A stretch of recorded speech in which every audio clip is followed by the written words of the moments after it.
Assalamualaikum warahmatullahi wabarakatuh. A'udzubillahi minasyaitonirrajim. Bismillahirrahmanirrahim. Alhamdulillahilladzi amarona an nusira ma'isyatana linailir ridha wat taqwa wa nakuma bi wajibati wat taqwa.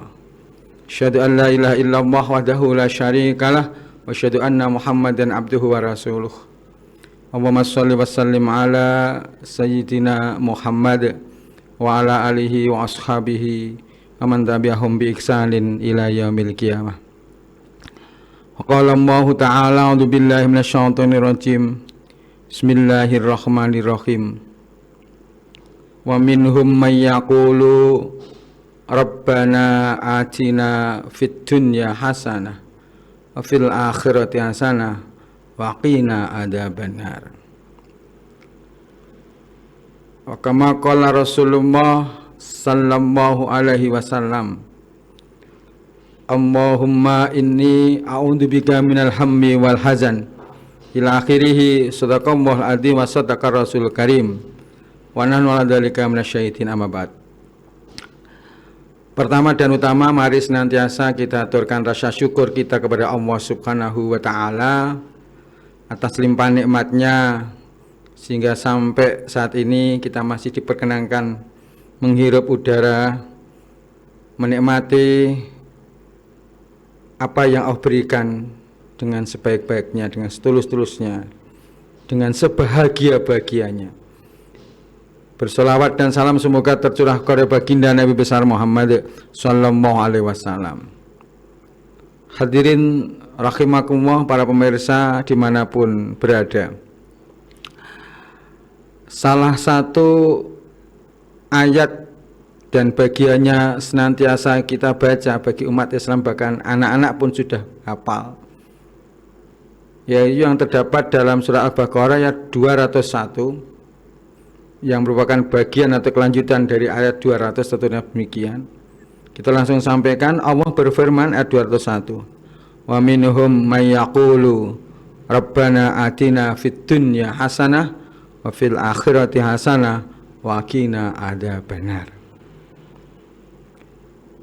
Para pemirsa yang kita hormati, tuntunan doa yang Allah berikan, yang Allah sampaikan kepada umatnya tentu sangat dalam maknanya dan penuh dengan isyarat dan hikmahnya.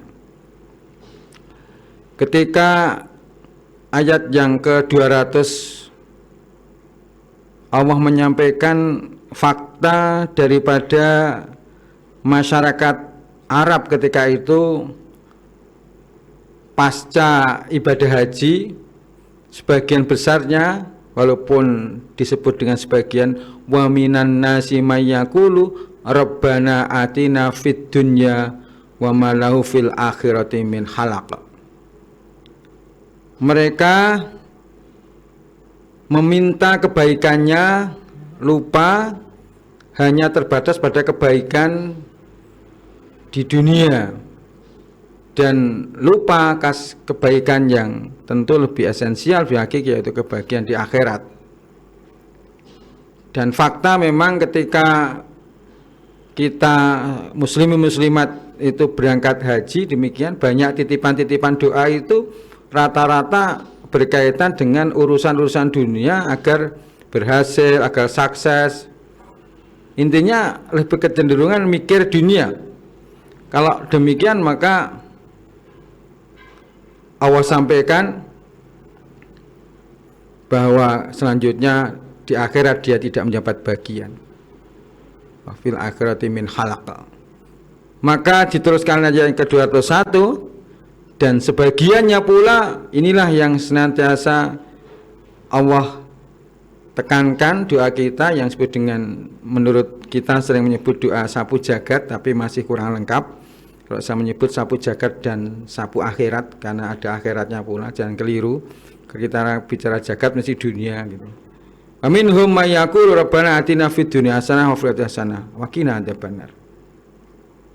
Ada 3 permintaan. Yang pertama adalah, ya Allah, anugerahkan kepada kami kehidupan dunia yang hasanah, yang baik, yang nikmat, yang senang, yang bernilai-nilai seperti apa itulah gitu.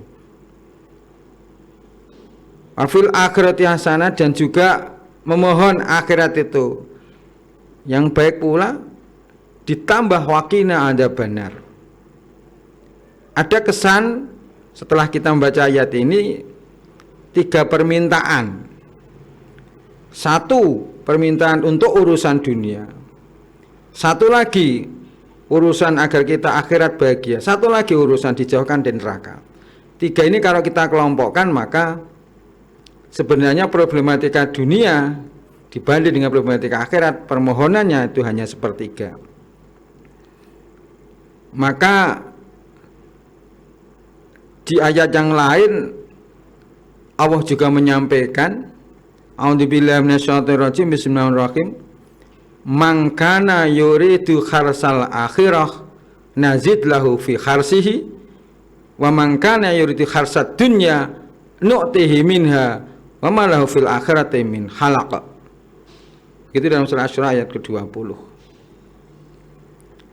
Siapapun yang berkehendak untuk kebaikan, hasil panen, perolehan akhirat, maka Allah tambah. Tetapi siapapun yang punya orientasi hanya urusan dunia yang dicari, maka pasti Allah berikan dunia dan dampaknya adalah akhirat dia tidak dapat. Hadirin rahimakumullah, maka kesimpulannya ada banyak informasi bahwa model kejarlah akhiratmu, maka pasti akhiratmu dapat, dan insya Allah duniamu juga pasti dapat. Tapi kalau mengejar dunia, maka tidak pasti dunianya kepegang, apalagi akhiratnya. Hadirin rahimakumullah, sebagai orang muslim, cita-cita yang sangat ideal ini, kita ingin beroleh kebahagiaan, kesenangan, kenikmatan yang dasar baik di dunia maupun di akhirat adalah semua cita-cita kita.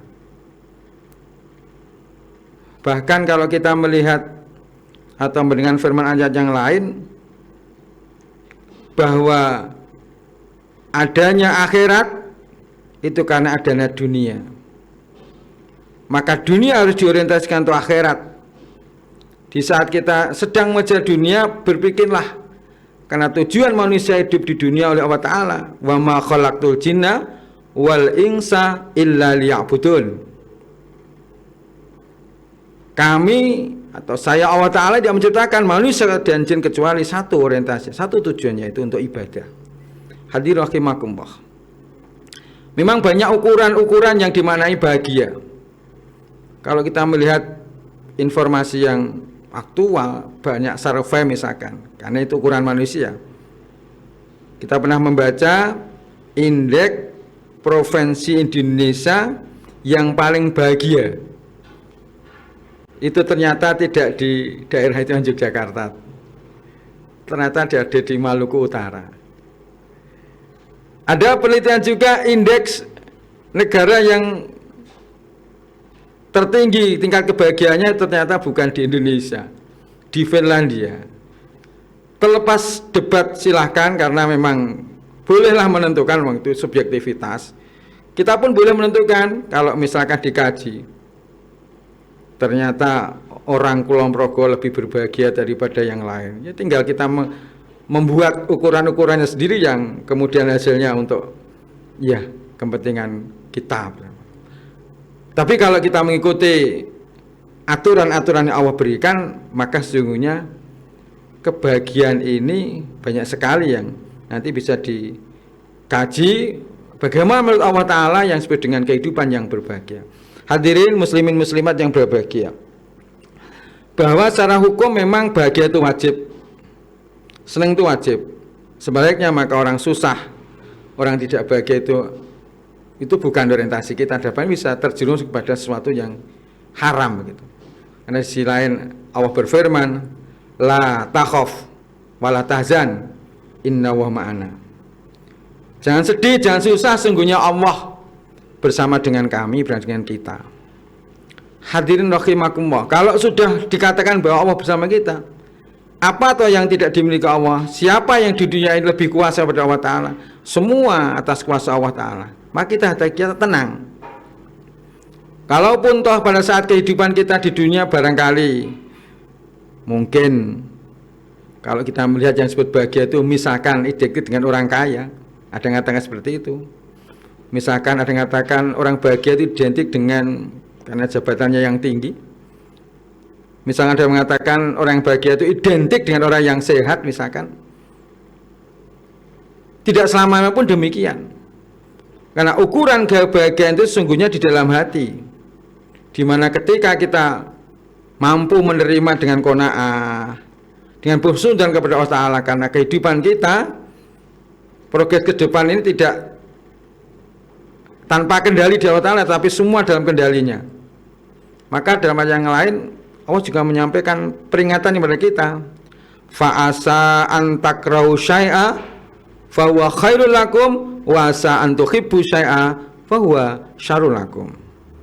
Ada kalanya yang kalian manusia itu benci, tidak suka, justru itulah sesuatu yang Allah senangi.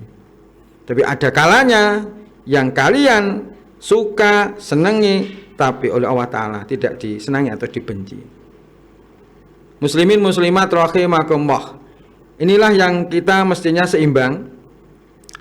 Karena memang takdir sifatnya rahasia, tapi tetap satu koridor, kita tetap berhusnudzon kepada Allah Subhanahu wa Ta'ala dengan cakupan makna yang lebih luas.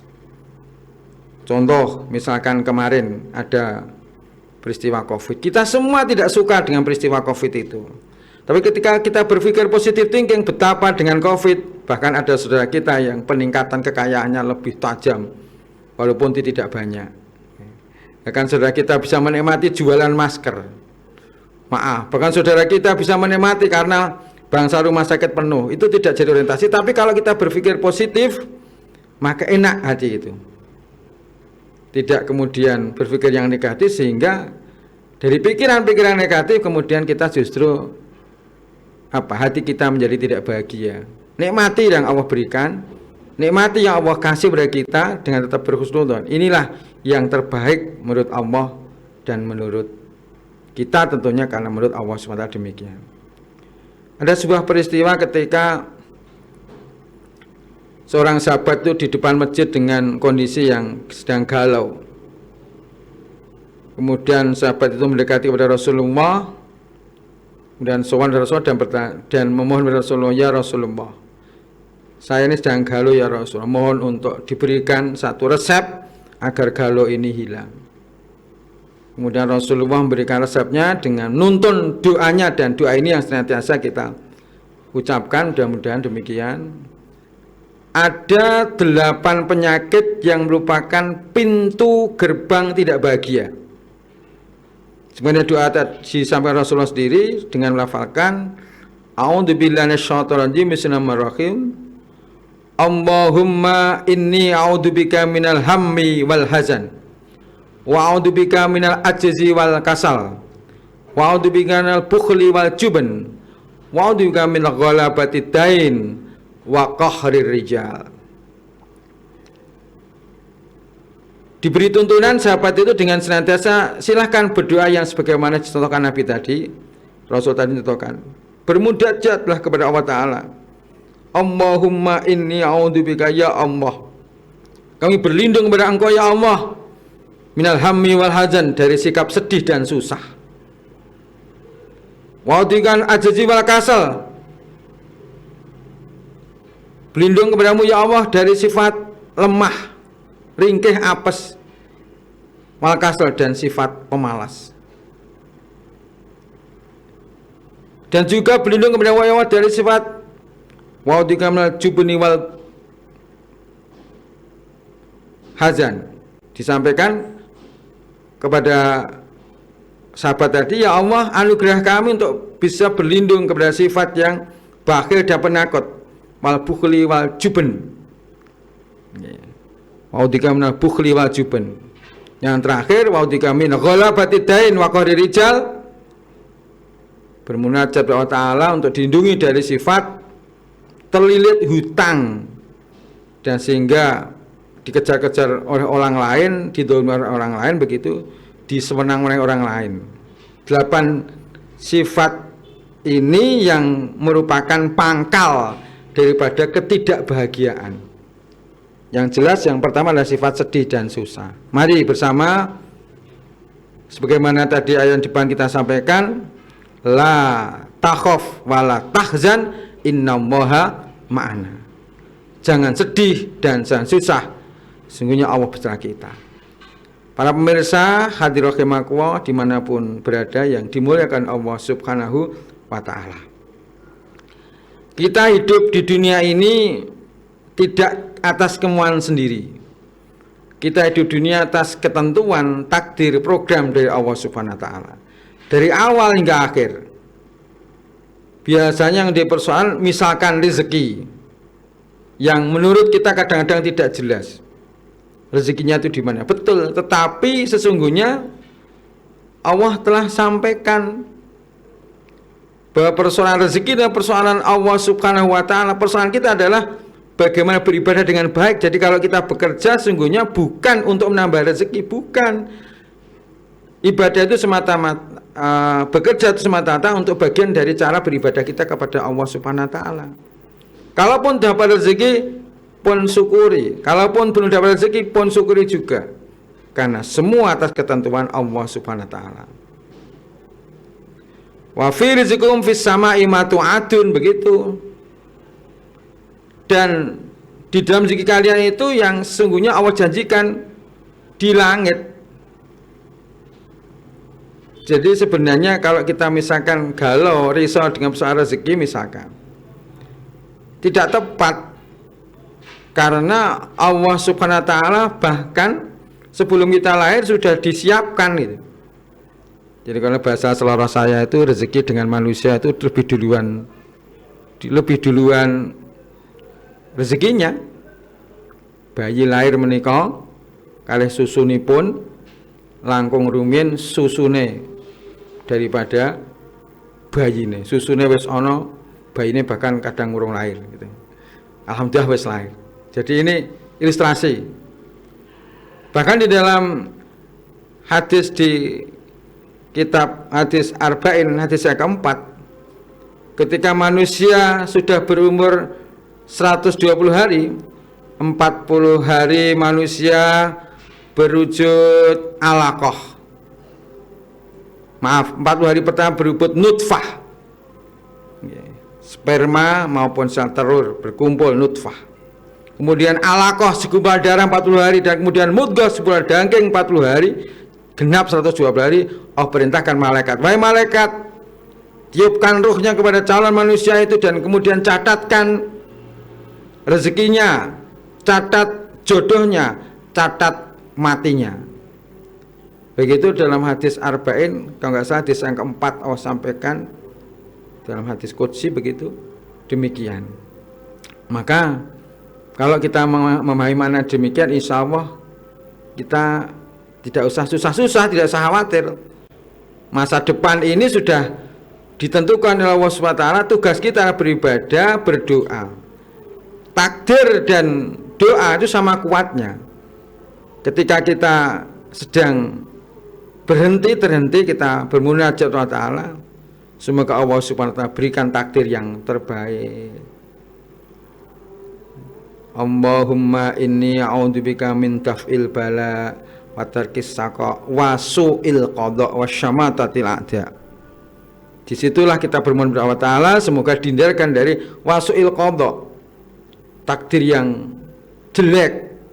Senantiasa kita mohon kepada Allah Subhanahu wa ta'ala. Kita lanjutkan tentang doa agar kita tidak galau tadi, yang atau susah itu. Yang ketiga adalah wa'udikul ajizi wal kasali, ya Allah hindari kami dari sikap lemah, apes, ringkih, dan keset, malas. 3 dan 4 ini juga ujung daripada ketidakbahagiaan. Ketika kita ini lemah, sakit-sakitan, punya jiwa yang tidak tegar, dan seterusnya. Lemah apapun, sikap lemah itu kan luas. lemah iman, lemah ilmu, lemah ekonomi dan sebagainya. Itu bagian daripada ciri daripada orang bahagia. Maka kita bermuhat, hindari itu. Wal kasali dan pemalas. Orang yang sukses itu semua coba lihat. Walaupun itu ada tirah ta'ala, kita tidak kemudian serta-merta latah nek dijatah sugih rak ya sugih, kemudian kita nggak bekerja dari awal dengan teori kerja ikhlas, kerja cerdas, kerja keras, kerja jelas, kerja tuntas, 5 pola kerja ini ya tidak akan tentu bahagia. Wong sing sregep mawon bisa jadi karena itu tidak, itu sifatnya harus akumulatif, semuanya harus dicerkupi, itu pun bisa terjadi seperti itu. Hadirin muslimin muslimat dimanapun Anda berada, rahimakumullah. Kemudian wa'udzubillahi bukhli wa juben. Kita bermohon kepada Allah Ta'ala menghindarkan dari sifat apa? Medit, kikir, bakhil dan penakut. Ini juga pangkal daripada galau atau tidak sukses atau maaf tidak bahagia tadi. Orang itu kalau medit, orang itu kalau bakhil, coba di masyarakat, bahkan pun wonten unan-unan yang Jawi, omahmu ramung dipageri pager empring, neng pagerono pager kanthi pager piring.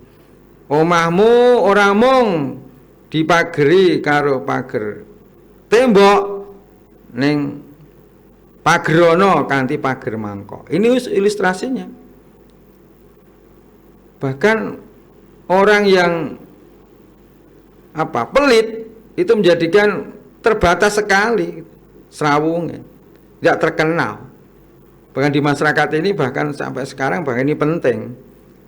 Tiyang niko menawi nyah-nyoh breh entengan terkenal apik, enak di serawung. Koncone akeh mesti itu.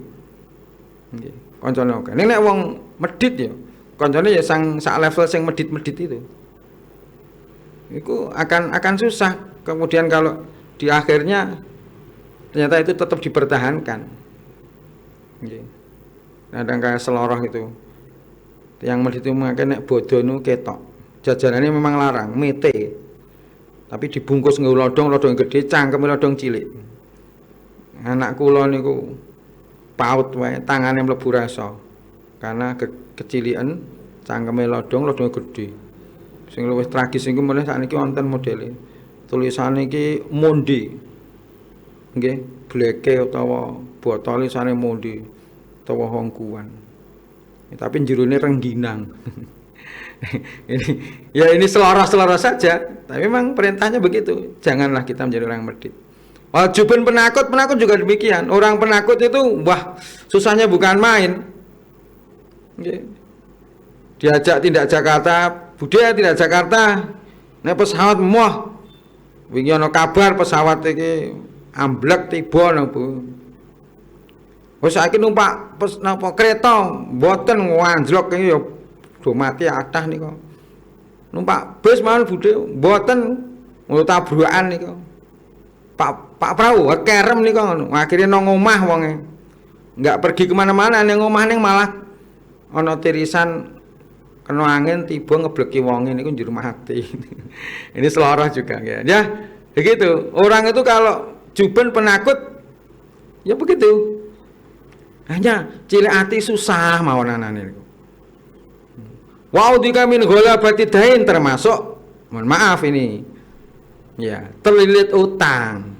Namanya terlilit itu ya tidak punya program. Utang ini kan misalkan kalau kita ingin produktif harus menghasilkan, karena apalagi dalam dunia sekarang ini orang utang itu mengembalikannya dengan karena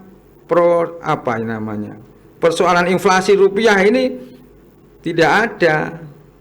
Tapi kalau misalkan dikers dengan sesuatu konstan itu ya bisa jadi akan tepat. Tapi kan rata-rata orang ngutangi itu bahkan sekarang ini mesti tembungnya pakai bunga.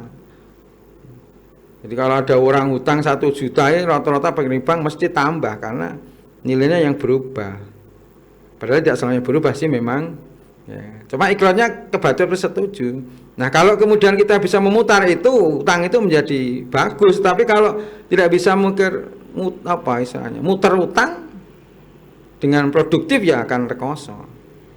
Dan kemarin saya juga kadang-kadang juga tersenyum, seorang pegawai marketing mobil itu saya mengatakan, kawan-kawanku kalau kalian itu gajinya 5 juta, mbok jangan utang mobil Brio baru.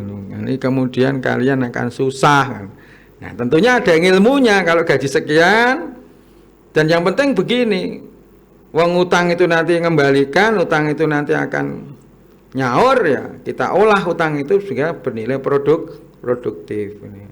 Kita harus tahu pemasukan berapa, keuangan berapa, cerdas-cerdas mengelola keuangan sehingga kemudian tidak terlilit utang. Jangan terjadi beberapa informasi fatal, bunuh diri karena kebebet utangnya luar biasa sampai dengan mumet, tidak bisa mikir, akhirnya karena kekuatan keimanan yang tidak kuat akhirnya lari ke sana. Maka rijal dan selanjutnya ketika kebebet utang dioyak-oyak, DC, debt kolektor, kemana-kemana sulit gitu. Nah ini salah satu upaya agar jiwa kita bahagia di antara sifat-sifat 8 ini semoga terhindarkan dari kita. Karena program kita ini bukan untuk kaya, bukan untuk sehat misalkan. Yang penting bahagia. Ya betul memang kaya itu penting. Tidak selamanya ternyata orang kaya itu bahagia. Bahkan kalau orang kaya itu ilmunya tentang dunia itu tidak paham, maka dia akan diatur oleh dunianya. Tapi kalau orang kaya itu ngerti, dialah yang nanti akan ngatur dunianya, bukan diatur. Dulu ketika kambingnya itu ada 10, masih bisa diatur gitu. Tapi kalau kemudian kita mikirnya keliru, punya kambing 50.000, itu kalau kita tidak punya ilmunya, maka kita akan diatur oleh kambing, bukan kambing diatur oleh kita. Dan saatnya begitu. Posisi kita sedang di mana, sedang apa, itulah yang perlu, sehingga ilmu-ilmu untuk ya pengolahan seperti itu harus punya, sehingga kita akan lebih bahagia. Hadirin muslimin muslimat di seluruh penjuru yang dimuliakan Allah Subhanahu wa ta'ala. Tugas yang selanjutnya adalah bagaimana kebahagiaan ini bisa kita peroleh bukan semata dunia, tetapi yang penting ada di akhirat. Menurut kajian bahwa manusia terdiri dari 2 hal, yaitu fisik non fisik. Kebutuhan fisik barangkali karena itu bisa dirasakan, bisa kita planning dengan sebaik-baiknya. Tapi kadang lupa kehidupan yang esensial, yaitu kehidupan untuk akhirat. Maka kita seharusnya berpikir, bahkan kalau kita memperbandingkan seberapa perbandingan antara kehidupan kita dunia dan akhirat. Allah berfirman, wa inna yauman inda rabbika ka'alfi sanatim mimma ta'udun. Sesungguhnya satu hari di hadapan Allah Subhanahu wa ta'ala itu menurut hitungan manusia itu 1000 tahun. Luar biasa ini kalau mau berpikir. Jadi dunia kok dibanding akhirat tentu tidak ada apa-apanya. Walaupun toh yang menarik adanya akhirat ada di dunia. Maka orientasinya kita adalah dunia untuk akhirat, bukannya dunia untuk dunia. Oke lah, dunia untuk dunia semata-mata, tapi juga tentunya orientasinya jangan sampai lupa. Kalau kita sedang posisinya di dunia ini, kita harus berpikir itu harus bernilai ibadah, karena ketika tidak bernilai ibadah maka kita rugi. Hitung-hitungan kalau kita rata-rata hidup di dunia, misalkan orang Kulon Progo itu menurut data Badan Pusat Statistik itu harapan hidupnya kalau bapak-bapak itu 75 tahun rata-rata, 75 tahun, ibu-ibu 77 tahun. Jadi progres kita kalau sudah usia 50, 60 itu sudah berpikirnya tentu berbeda. Kalau kita berpikir dunia ya sangat rugi. Bahkan Ali karramallahu wajhah mengatakan irtahalatid dunya mutbirah wa irtahalatil akhirah mukbilah. Perjalanan dunia itu mengunduri atau membelakangi dunia, ngedoi, menjauhi. Kita sedang menjauh dunia, bukan mendekati. Tapi perjalanan akhirat wa irtahalatil akhirah mukbilah. Perjalanan akhirat itu mendekat. Jadi kita akan berpikir bahwa apapun, walaupun casingnya nampaknya persoalan dunia, kita harus berpikir bahwa itu pun akan kita bawa di akhirat. Maka kita harus melakukan upaya, harus bernilai ibadah. Misalnya kita pada saatnya di masyarakat kita sedang bekerja bakti. Kalau itu hanya kemudian pamer ben dikira entengan, apian di masyarakat, maka ya hanya sampai di situ. Tapi kalau kita niat ibadah, ta'awanu al birri wat taqwa wala ta'awanu al ismi wal udwan. Bekerjalah kalian dalam koridor bir kebaikan dan takwa, tapi jangan kalian bekerja sama dalam koridor permusuhan. Demikian, sehingga kemudian hasilnya tentunya impactnya nanti ibadah. Lah kalau ibadah tidak ada dawuh Allah Ta'ala yang itu intinya ibadah untuk kesengsaraan manusia, tidak ada. Ketika Allah Ta'ala memerintah apapun, tidak ada untuk apa? Kemelaratan kita, tidak ada untuk kejelekan kita, semuanya untuk kebaikan. Walaupun kadang kita tidak menjangkau. Coba kita cari, besok coba lagi, atau mungkin saat ini kita sedang puasa. Ya. Kita kalau kemudian ditari misalkan, hukumnya misalkan puasa angsal, boten poso nggih angsal, yakin milih dora poso. Tetapi karena Allah Subhanahu wa taala mewajibkan kutiba alaikumusiyam, maka kemudian kita mengikuti dan ternyata endingnya luar biasa. Walaupun hubungan hadis sumutasiu betul. Tapi memang di hadis yang lain syahrul Ramadan yurzaku mukminin. Bulan Ramadan itu Allah berikan rezeki kepada orang yang beriman. Rezeki itu luas. Bagi kita fakta, kalau kita datang ke rumah sakit di bulan Ramadan, menurut informasi yang kita terima, bulan Ramadan itu kalau kita sudah keluar dari Covid, alhamdulillah sudah keluar, itu tidak banyak pasien. Begitu Ramadan selesai, tanggal 2 Syawal mulai banyak itu. Disinilah ternyata puasa punya kebaikan. Percayalah ketika Allah Ta'ala merintahkan untuk kebaikan manusia, bukan untuk Allah, tapi untuk kebaikan kita. Walaupun kadang-kadang kita tidak ngeh dengan itu. Demikian, mudah-mudahan banyak manfaatnya. Tentu ketika ada kurangan dari saya pribadi, dengan ucapan subhanakallahumma rabbana wa bihamdika asyhadu an la ilaha illa anta astaghfiruka wa atubu ilaik. Wassalamualaikum warahmatullahi wabarakatuh.